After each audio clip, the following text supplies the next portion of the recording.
Hey guys, what's up? Legend BTV back at it again to talk about the newest album from Kygo called Kids in Love. Ooh boy, this is another record that I was a little bit conflicted on going in. I was like a little worried on it basically. I was a little skeptical of. So Kygo started in on the scenes being the first person to hit 1 billion streams on Spotify. That's cool. And released his debut project Cloud9 with a bunch of singles he was doing. Like Firestone, Stole the Show, Stay. A lot of those singles were on there, plus a lot of other songs. And it was pretty much his break into the mainstream world, basically. And then I was like, you know what, it was a solid project. It grew on me a lot, actually. Honestly, it kind of worn on me because I thought like a lot of the songs sounded the same on there. But I do really like the tropical melodies and just how Kygo-esque it seems. It's kind of like listening to them individually. The tracks are really strong. So, going into this second album, I was a little bit unsure of what to expect going in. It started with when he announced It Ain't Me with Selena Gomez online, and I was a little bit like, whoa, hold up, man. I was like, are you going to turn sellout on us like a lot of other producers this year? And I was like, wondering what this song would turn out to be like. Thankfully, it actually turned out to be really good, actually. I love It Ain't Me a lot. I think it's one of the best hit songs of the year. But then after that, I was worrying. I was like, oh no, is he just going to try and water his sound down even more to attain a radio audience? Or is he going to, stay Kygo? And unfortunately, I was getting even more worried when First Time with Ellie Goulding came out, and it was a really watered down and kind of annoying song. So I didn't like that song. And then the Stargazing EP came out with the song Stargazing being like a direct rip-off of It Ain't Me with just a lesser named guest, so it didn't get any traction. But then This Town came out, and I was like, whoa, this is actually really beautiful and sweet. It was like a really great song. So I was kind of wondering what direction Kygo was going to take for his latest record.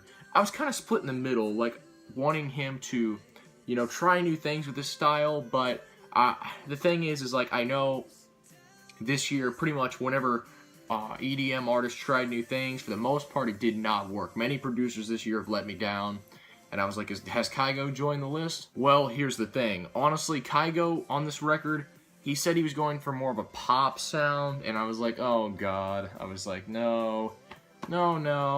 But thankfully, he does keep it Kygo on some of this record. But really, for the most part, the production is pretty thin, and really just kind of seems like this is not as good as Cloud9, to be honest. And that's really sad, because the production here could have been incredible. Like, this album could have been incredible, guys. The vocalists here, Wrabel, fantastic job. OneRepublic's Ryan Tedder, fantastic job. John Newman, fantastic job. All of these vocalists on this record do a great job. They're really soulful and really capture what it feels like to be in love. I think the concept of this record is awesome, and the vocalists do a impressive job. I was really impressed, especially Wrabel. Like, God, he's fantastic on this record. So I was like, wow. Unfortunately, I feel like Kygo, what is up with my hair, guys? Unfortunately, I feel like Kygo, he relied too much on the guest vocalists, and really, I think he focused on more on that than his production. And I was like, well, if you want to do that, make a pop album, that's good. But I was just kind of like, well, what's this going to be like? Kygo was like known as the Prince of Tropical House, and I was like, okay, maybe find a new way to twist the Tropical House sound. But I didn't know he was just going to change this whole genre just to poppy tunes. And a lot of these drops are just kind of okay. I mean, I kind of like the catchy drop in Never Let You Go featuring John Newman. It's got kind of a weird, different sound for Kygo. It's got kind of like these horns in there, and it's kind of like jumpy and everything.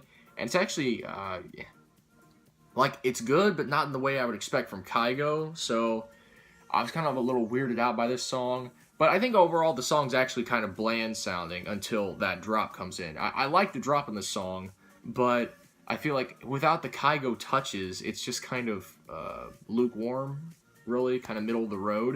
And that's kind of sad.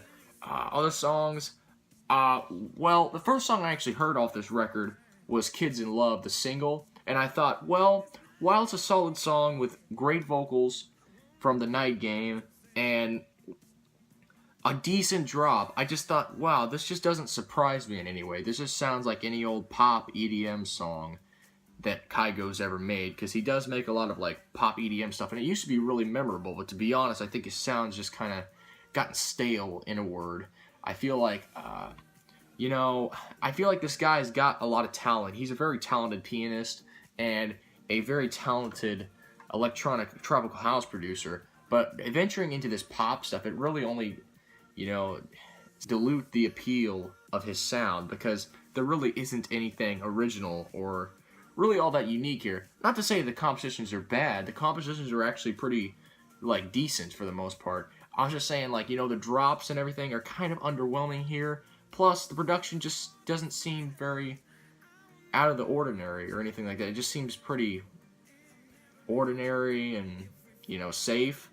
And honestly, I was just kind of like, oh man, this record could have been awesome, guys. I really wanted to love this record as is. I think it's only decent. To be honest, this record's getting a light 6 out of 10 for me, and yeah, I was like, whoa, I was kind of disappointed in this, to be honest. Hopefully it grows on me, but it's just, I don't know why, guys. I'm gonna wrap this up with a little post-review rant. If I could sum up EDM this year, it would be disappointing. Honestly, guys, EDM this year was, really underwhelming. I mean, it's not like I want these producers to just stay complacent and don't grow or take risks. It's just many times when these producers try and change their sound, it really just seems like they're trying to fit the trends, or just to try and fit the fact that tropical house really isn't relevant anymore. It was like a 2016 trend that pretty much died. So sadly, Kygo has to change his sound to fit what's selling, to be honest.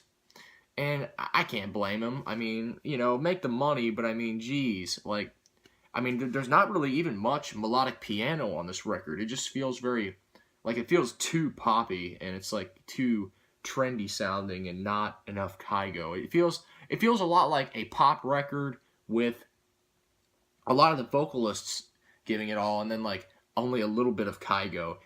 And you may be like, oh, chill out. If it sounds good, it's good. But it just doesn't sound much like Kygo to me, and sounds a lot like the record company's just trying to milk his sound and just keep him on the radios and just make a lot of commercial music.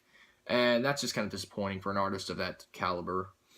Anyways, guys, if you enjoyed my review of Kids in Love, subscribe to the channel, comment down below for more, and like and give your rating and all that stuff. Thank you for watching, guys. Do what you gotta do.